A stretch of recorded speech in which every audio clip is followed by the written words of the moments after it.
Армысыздар, құрметті көрермендер. Easy English EVA онлайн курсының бірінші тегін сабағына қош келдіңіздер. Сонымен, бүгін сіздермен бірге біздер ағылшын тілінде қатесіз дұрыс оқуды үйренетін боламыз. Сонымен бастадық. Жалпы ағылшын тілінде оқу ережесі өте оңай, бірақ оқып үйренбестен бұрын алфавитті бір рет қайталап шығайық, иә? Мен бір рет оқимын, менен кейін қайталап отырыңыздар. A, B, C, D, E, F, G, H, I, J, K, L, M, N, O, P, Q, R, S, T, U, V, W, X, Y, Z. Сонымен, бізге бүгін ағылшын тілінде оқып үйренуде дауысты дыбыстар өте маңызды болады, сондықтан дауысты дыбыстарды тағы бір рет қайталап өтейік. A, E, I, O, U. Жалғастырамыз. Жалпы ағылшын тілінде 26 әріп бар. Осы 26 әріп 51 түрлі дыбыс береді, яғни бір әріп бірнеше дыбыс беруі мүмкін, немесе екі әріп бірігіп келіп бір дыбысты беруі мүмкін. Бүгін солардың ең маңыздыларына тоқталатын боламыз. Ағылшын тілінде 26 әріптің 20-сы дауыссыз және 6-ы дауысты. Жалпы ағылшын тіліндегі дауыссыз дыбыстар олар тұрақты түрде оқылады көбінесе. Ал дауысты дыбыстар олар өзгеріп отырады. Сондықтан біз бірінші осы дауысты дыбыстардың дұрыс оқылуына тоқталатын боламыз. Сонымен, ағылшын тілінде екі түрлі буын бар. Бірінші ашық буын және жабық буын. Ашық буын ол дауысты дыбысқа аяқталады және алфавиттегідей оқылады, және көбіне ол и әрпіне аяқталады. Қараңыздар, мына сөз ол ашық буынды сөз, cake, себебі соңғы әрпі и дауысты дыбыс. Сондықтан осы сөздің ішінде тұрған дауысты a әрпі алфавиттегі атау қандай, дәл солай оқылады. Яғни біз бұны как деп оқымаймыз, бұны cake деп оқимыз, немесе make. Түсінікті, соңғы әрпі ашық буын болғандықтан дауысты дыбысқа аяқталған біз алфавиттегідей оқимыз. Және и әрпі сөз соңында оқылмайды. Келесі жабық буын. Жабық буын ол дауыссыз дыбысқа аяқталады. Мысалға pen, n әрпіне аяқталып тұр, bin, n әрпіне жабылып тұр, bus, s әрпімен жабылып тұр. Әрі қарай жалғастырамыз. Мына сурет ашық және жабық буынды түсінуге өте керемет көмекші болады. Мысалға қараңыздар, be деген сөзді алатын болсақ, ол жерде бұл ашық буын болады. Сондықтан біз be деп оқимыз. Ал егер үш әріпті қатар оқысақ, bad деген сөз шығады. Бұл жерде дауысты дыбыстың оқылуынан назар аударыңыздар. Қараңыздар, ашық буында ол be, жабық буында bad деп оқылады. Be, bad. Әр жалғастырамыз. Енді осы ағылшын тіліндегі 5 дауысты дыбыстың ашық және жабық буында қалай оқылатындығына тоқталып өтейік. Бірінші бізде әріп a әрпі. A әрпі алфавиттегі атау a, сондықтан ашық буында ол да a деп оқылады. Мысалға cake деген сөз, торт деген сөз, cake. Ал жабық буында ол деген дыбысты береді. Мысалға cat. Қайталап айтамыз, a, cake, cat. Түсінікті, cake, cat. Жалғастырамыз. Екінші дауысты дыбыс бізде u әрпі. U әрпінің алфавиттегі атауы u болғандықтан ол ашық буында дәл солай оқылады. Мысалға tube, u. Ал жабық буында ол a деген дыбысты береді. Мысалға жабық, cup, кружка деген сөз. Қайталап оқимыз, tube, cup, u, r деген дыбыстарды береді. Әр жалғастырамыз. И әрпі. И әрпі ағылшын тіліндегі алфавиттегі атау и болғандықтан ол ашық буында дәл солай оқылады. Мысалға Pete, бұл мына баланың аты, Pete. Біз бұны pet деп оқымаймыз, Pete деп оқимыз. Ал жабық буында ол деген дыбысты береді. Мысалға net. Жабық буында деп оқылады. Net, тор деген сөз. Қайталап оқимыз, Pete, net, Әр жалғастырамыз. I әрпі алфавиттегі атауы I болғандықтан ол да ашық буында I болып оқылады. Мысалға bike, bike, Ал жабық буында ол I деп оқылады. Мысалға bin, bike, bin, Әрі қарай жалғастырамыз. Енді ағылшын тілінде сонымен қатар қос дауысты дыбыс бірігіп келіп, бір дыбысты беруі мүмкін. Олардың саны онша көп емес. Қазір солардың ең жиі кездесетін бірнешеуіне тоқталамыз. Бірінші әріп бізде 2 о әрпі. 2 о әрпі бірге келіп бізде у деген дыбысты береді, созылмалы у дыбысы. Мысалға, мына сөзде ол сөзді біз былай оқимыз. Moon, moon емес, moon, себебі 2 о әрпі бізде у дыбысын береді. Moon, ай деген сөз. Look, қарау. Look, book, у, book. Қайталап айтам.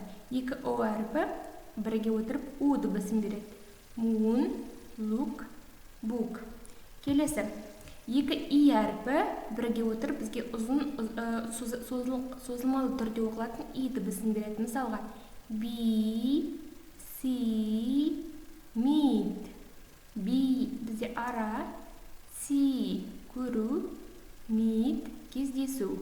Қайталап айтамын. 2 и әрпі бірге отырып созылмалы и дыбысын береді. Be, see, meet. Әрі қарай. И және A әрпі бірге отырып бізде бұда созылмалы и дыбысын береді. Мысалға, please, өтінем деген сөз, е? Tea, шай деген сөз, және read, и. Қайталап айтамыз. Please, tea, read. Біз бұны тия немесе read деп оқымаймыз, tea деп оқимыз. Tea, read, please. И, яғни и және A әріптері бірге отырып и дыбысын береді.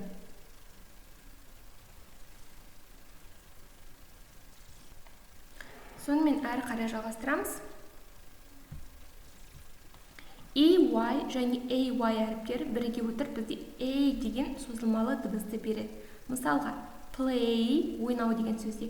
Today, бүгін, gray, сұр түс. Яғни бұл жердің барлығында біз ол екі әріптің қосындысын A деп оқимыз. Play, today, gray, A. Жалғастырамыз. Сонымен қатар қос дыбысты дауыссыздар да бар, яғни екі дауыссыз дыбыс әріп бірге келіп бір дыбысты береді. Қазір олардың әрқайсына жеке-жеке тоқталып өтетін боламыз. Сонымен бірінші C және K әріптері бірге отырып бізде К деген дыбысты береді. Яғни бұл жерде C әріпі жай ғана оқылмай қалады. Мысалға, brick, кирпич, тас деген сөз. Brick. Түсінікті, е? Келесі. N, G әріптерінде бізде ing деген дыбысты береді. Мысалға, ring, ring, жүзік, сақина. Келесі. CH әріптері екеуі бірге отырып қазақ тіліндегі ұқсас Ш деген дыбысты береді. Ш. Мысалға, shadow, shadow, көлеңке. Қайталап айтамын. К, brick, ing, ring, Ш, shadow. Әрі қарай. PH әріптері бірге отырып бізде қазақ тіліне ұқсас F деген дыбысты береді. Мысалға, phone, телефон деген сөз. Phone, iPhone немесе. Келесі, TH әріптері бірге отырып бізде С деген дыбысты береді. Мысалға, mother, ана деген сөз. Келесі, WH әріптері бірге отырып бізде O деген дыбысты береді. Яғни бұл жерде жай ғана H әріпі оқылмай қалады. Мысалға, why деген сөз. Яғни не үшін деген сұрақтың аудармасы. Қайталап айтам. F, phone, S, mother, O, why. Жалғастырамыз. Келесі, K, N әріптер бірге отырып бізде N, N деген дыбысты береді. Яғни бұл жерде жай ғана K әріпі оқылмай қалады. Knife, пышақ деген сөз. GN, бұл да дәл солай. G әріпі оқылмай қалады, бізде N деген дыбыс шығады. Sign, белгі, знак. Келесі, CH әріптері бірге отырып Ч деген дыбысты береді. Яғни чайник деген сөздегі Ч дыбысы. Chicken, тауық. Қайталап айтамыз. Knife, N, sign, N, Ч, chicken. Жалғастырамыз. AR әріптері бізде екеуі бірігіп келген кезде созылмалы R дыбысын береді. Яғни бұл жерде R әріпі өзі оқылмайды, бірақ алдында тұрған дауысты дыбысты созылмалы түрде оқуына әсер етеді. Яғни, мысалға, car деген сөз. Car, машина. Келесі, TCH әріптері үшеуі бірге отырып бізде бұл да Ч деген дыбысты береді. Мысалға, kitchen, ас үй деген сөз. Үшінші әріптер бізде OR әріптері, яғни бұл екеуі бірге отырып, бұл жерде де R оқылмайды, бірақ алдында тұрған O әрпін созылмалы түрде оқуына әсер етеді. Or, short, қысқа. Қайталап айтамын. Car, kitchen, short. Жалғастырамыз. Келесі A, L, A, W, L әріптері бізде all болып оқылады, яғни мына екі L немесе бір L келген кезде алдында тұрған A әрпін O деп оқуына әсер етеді. Мысалға, ball, біз бұл сөзді ball деп оқымаймыз, керісінше ball деп оқимыз, себебі сөз сонда екі L келіп тұр. Ball деген бізде доп. Әр қарай. I, R, Y, R әріптері бірге келген кезде бізде I деген дыбысты береді. Мысалға, fire, от деген сөздің аудармасы. Fire. Келесі, W және R әріптері бізде бірге отырып R деген дыбысты береді. Мысалға, write, жазу, write. Яғни алдында тұрған W әрпі жай қана оқылмай қалады. Тағы да бір рет қайталаймыз. Ball, fire, write. Әрі қарай. Q, Y әріптері бірге отырып бізде Q деген дыбысты береді. Мысалға, queen, ханша деген сөз. A, W әріптері бізде бірге келіп, созылмалы O дыбысын береді. Мысалға, hawk. Келесі E, W әріптері бірге отырып бізде U деген дыбысты береді. Мысалға, sew, тігу деген сөз. Sew, queen, hawk, sew. Жалғастырамыз. Енді сонымен біз бүгінгі сабақта ағылшын тілінде 26 әріп бар екенін білдік, және ол 26 әріптің 20-сы дауыссыз, 6-ы дауысты екенін білдік. Сонымен қатар біздер ағылшын тілінде екі түрлі буынның түрі бар екенін үйрендік, ашық буын және жабық буын. Осы буын түріне қарай ағылшын тіліндегі әріптер әртүрлі дыбыс береді. Яғни ашық буында олар алфавиттегідей оқылады, ал жабық буында олар қысқа түрде оқылады. Мына суретті көрген кезде бірден естеріңізге ашық және жабық буындар түседі деп үміттенеміз. Әрі қарай, енді әрқайсысына қысқа бір рет қайталап шығайық. A әрпі ашық буында A дыбысын береді, жабық буында E дыбысын береді. Cake, cat. Әрі қарай, O әрпі ашық буында O болып оқылады, жабық буында O деген дыбысты береді. Әрі қарай, U әрпі ашық буында U болып оқылады, жабық буында R болып оқылады. Келесі, I әрпі ашық буында I созылмалы, қысқа, жабық буында деп оқылады. Жалғастырамыз. I әрпі ашық буында I созылмалы, жабық буында I деген дыбысты береді. Әрі қарай, қосылыстылар. Екі O әрпі бірге келіп, U деген дыбысты береді. Мысалға, book деген сөз. Жалғастырамыз. Екі I әрпі бірге келе отырып, I деген созылмалы дыбысты береді. Мысалға, see, көру. Жалғастырамыз. A әріптері де бізде созылмалы I дыбысын береді. Мысалға, please, өтінем деген сөз.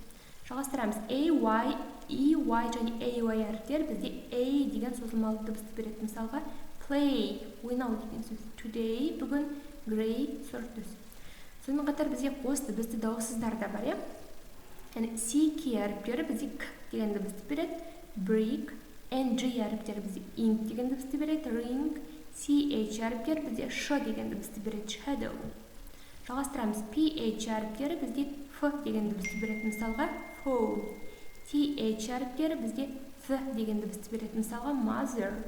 WH әріптері бізде U деген дыбысты береді. Мысалға, Y. Жалғастырамыз. KN әріптері бізде N деген дыбысты береді. Мысалға, knife. JN да бізде N дыбысын береді. Мысалға, sign. Соңғы CH әріптері бізде Ч деп оқылады. Chicken. AR әріптері созылмалы R дауысын береді. Car. TCH бізде Ч болып оқылады. Kitchen.